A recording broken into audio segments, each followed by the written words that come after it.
Hello and welcome to Beatrice Weekly Health Tips. I hope you're doing well. So today I'm going to talk about a subject that is very dear to me because if you prepare your pregnancy to the best of your ability, then there's more chances of having a healthy baby.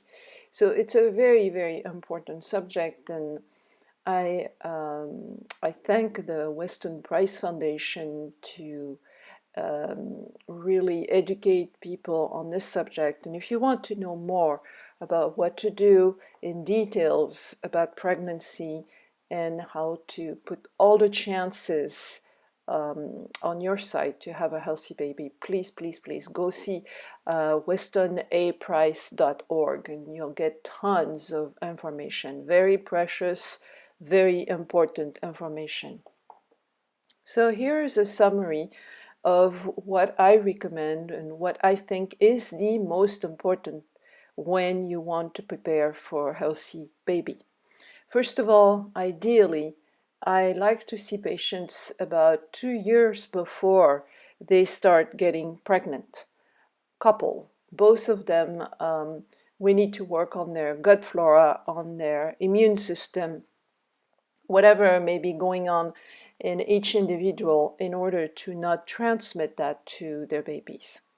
So ideally, if we can do that, then there is the pregnancy. What to do during the pregnancy to give the best chances to your baby. Number one is food. You know it by now if you've been listening to my podcast for a while. Food is what is going to make the difference in your health and in the health of your children. So, as a GAPS practitioner, I summarize GAPS saying that there are 4 types of healing foods. Number 1 is broths. When you drink or eat broths or use broths to cook, you're going to bring collagen. And collagen is extremely important for your own repair of the tissue, but also to build up new tissue. And that's what we're talking about in a baby, in a fetus. You are building up new tissue, and you need enough collagen in your diet in order to build up healthy tissues.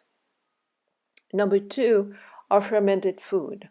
Fermented food are going to change your health flora, your gut flora, and prepare for the gut flora of your children.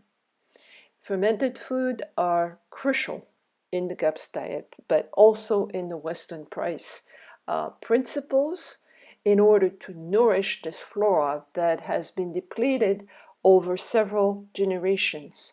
We know that people don't have the rich gut flora that they used to have 50 years or 100 years ago because there's not enough diversity in our food choices and there is too much aseptization. So you can make your own kefir with milk, raw milk preferably. You can make your own yogurt.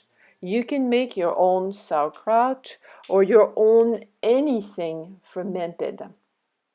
You can ferment vegetables, you can ferment fruits, and that will give you chutneys. You can ferment meat, you can ferment fish. Basically, most food can be fermented. This fermentation is going to nourish deeply your gut flora and the gut flora, the future gut flora of your baby. Number 3 type of healing foods, but for pregnancy, again, very important, are fats. We need to eat animal fats. These animal fats are essential to the development of the central nervous system of your child and the brain. So you want animal fat as in goose fat, duck fat, chicken fat, pork fat, beef fat, whatever animal you're going to eat, and hopefully it's a healthy animal that comes from grass-fed, pastured, organic, and nothing industrial. If you do that, you're going to bring all kinds of vitamins that are essential to your baby and to your pregnancy. You can also consume vegetable oil, but very, very, very carefully, because vegetable oils are extremely transformed. And this transformation makes them rancid. It makes them oxidized. It denatures them. So you don't want to have grapeseed oil. You don't want to have corn. You don't want to have soy oil. All these oils are poisonous. They should be completely avoided from the food system because it's criminal for consumers or for the food industry to give that to consumer. It is criminal in my opinion. This contributes to the most detrimental health issues that we are facing worldwide. On the other hand, healthy fat from animals that are healthy and vegetable oils such as olive oil, first press, cold, extra virgin, will be fine for your baby and your fetus. And then you need to eat organ meat. Organ meat as in liver, heart, kidneys, gizzards are extremely rich in nutrients. When you're pregnant, you're feeding a new being, and you need to have a diet that is very rich in nutrients, that is dense in nutrients. We need vitamins A, D, K. You need folic acid. It's better to get your folic acid from eating liver than from eating or swallowing pills. I know that Americans are very shy or don't know anymore how to consume organ meats because it's something that your ancestors were doing, but not anymore. So just go on a website and check it out. Listen to my podcast. I did one about a year ago about organ meat and what to do, how to cook them.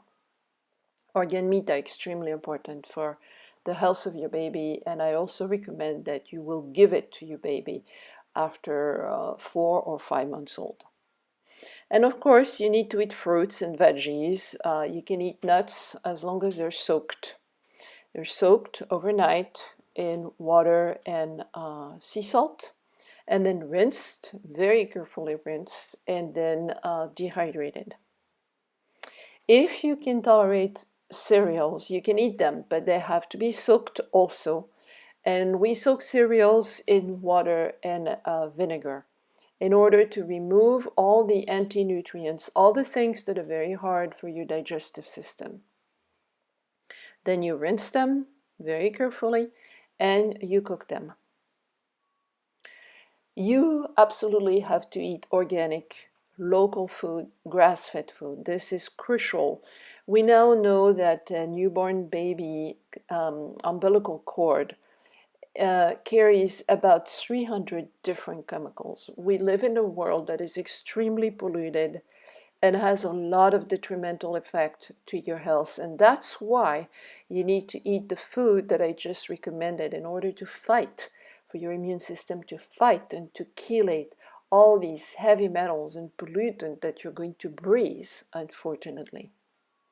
So eating organic for me is mandatory during pregnancy. You also need to want to test yourself for food intolerances if you have not done so, and work with me or someone like me 2 years before pregnancy and remove the food that you are reacting to, because if you keep eating these foods, you are triggering your immune system, and your immune system can be overreacting, meaning developing some kind of autoimmune conditions.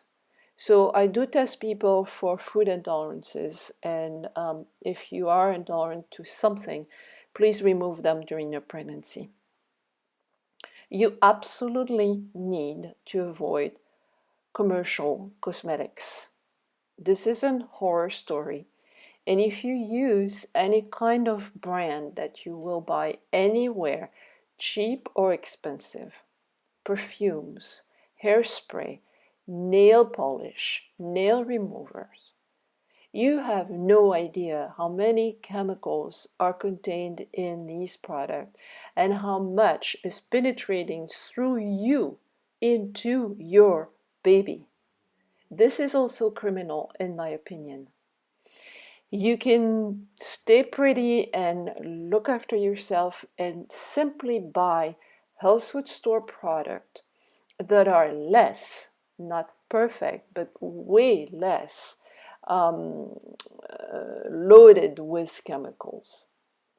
I recommend Weleda, Weleda, which is an excellent European brand that I still use today in France, but I've been using them for about 40 years.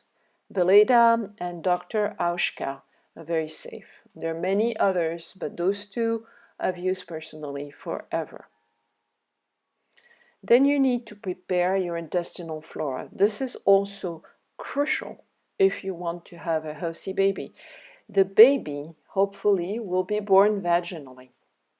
And when it goes through the vaginal canal, it will be inoculated with your healthy, hopefully healthy bacteria. If the bacteria in your vagina are not healthy, then the baby inherits them. In order for your vaginal flora to be healthy, you need to work on your digestive flora. And that's why I recommend fermented food. That's why I recommend to avoid food intolerance. And also, you can certainly use probiotics. You can take probiotics orally, and there are many brands out there, and I have a list of probiotics that I recommend. But you can also use probiotics vaginally. Simple thing to do is with yogurt or kefir. Just put a little bit of that in your vagina every day, and the probiotic in the kefir and yogurt will go and clean up the vagina flora if there's a problem.